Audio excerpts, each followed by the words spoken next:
Hey, it's Miss Kelly Michelle. Welcome back to my channel. All right, so today I am going to give you 5 things that you need to look for in a midterm rental market. So if you're getting into midterm rentals, or maybe you already have a long-term rental or a short-term rental and you want to know if that property is going to be suited as a midterm rental, hopefully these 5 things will help you. Now, I have gotten questions in the past several times. What is the best market, or can I give the best market to invest in midterm rentals? Well, no, I cannot. I'm very sorry and I apologize. Again, every market is different. I don't know all markets, but here are some key things that you need to look for whenever you're doing your market research to figure out what market is best for you. All right. So number one is going to be, make sure there is something in the area that would attract a midterm rental guest. So yes, we hear about traveling nurses and things like that, but those are not the only people that can stay in your properties as a midterm rental guest. So if you have a major corporation that has interns or people who come in and work temporarily on assignments or relocate temporarily, those will be a great location. If you have a military base near you, that would be a great location.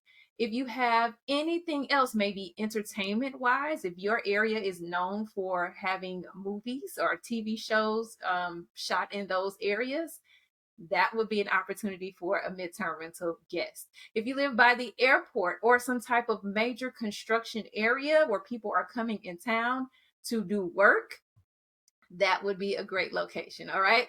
Schools, universities, I've talked about that before. Being near a university will be a great one as well. All right. Now, again, this does not mean a midterm rental will not work in other areas, but you are going to set yourself up for success if you have or pick an area where there's going to be something that attracts these midterm rental guests. So hospitals, corporations, military bases, major construction projects, those are all good things.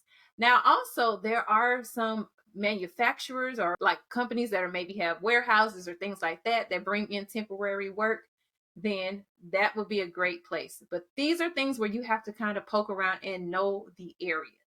All right, so please keep that in mind that you do have to have some type of idea of what's in a certain area.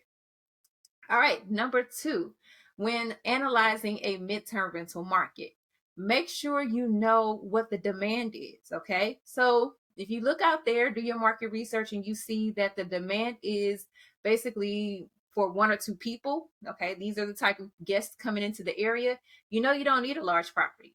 Now, if you see that there is a major demand for large houses, let's just say there was a natural disaster somewhere or something happened where people need larger houses. Families have been displaced and need larger homes to stay in, and you have one available, then that will be a great option for you. Okay. So basically, definitely take a look at the market and who would be staying in the midterm rentals.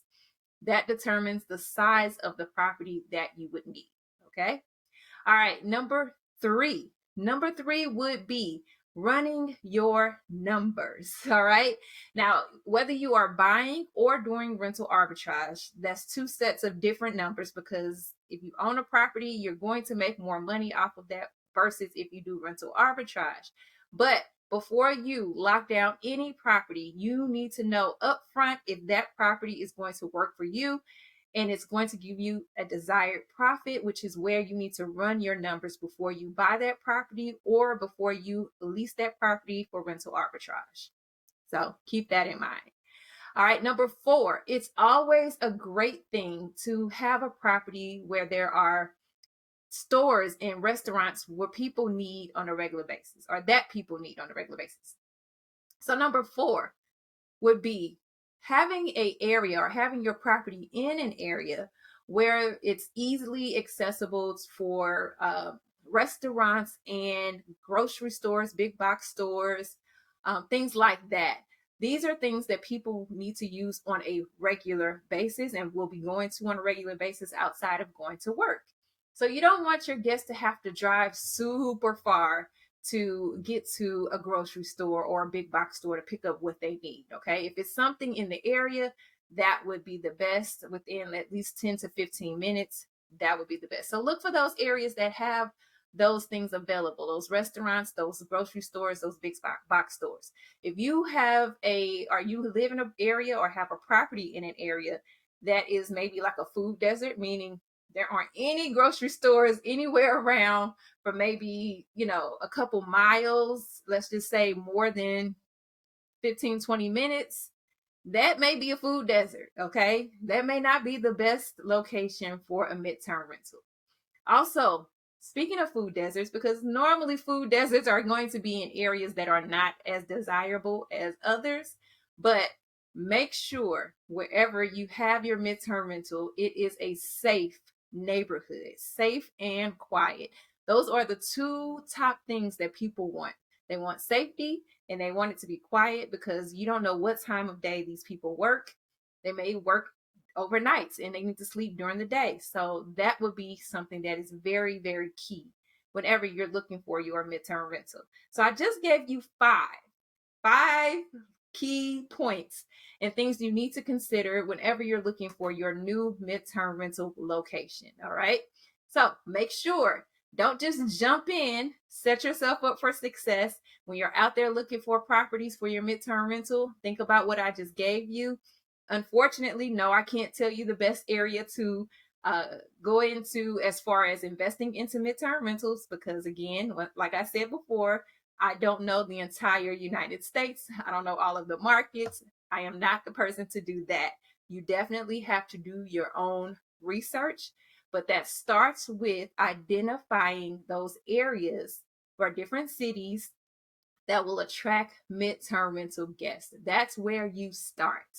And from there, you go on to those other points that I gave you. All right. Now, hopefully that helps you guys.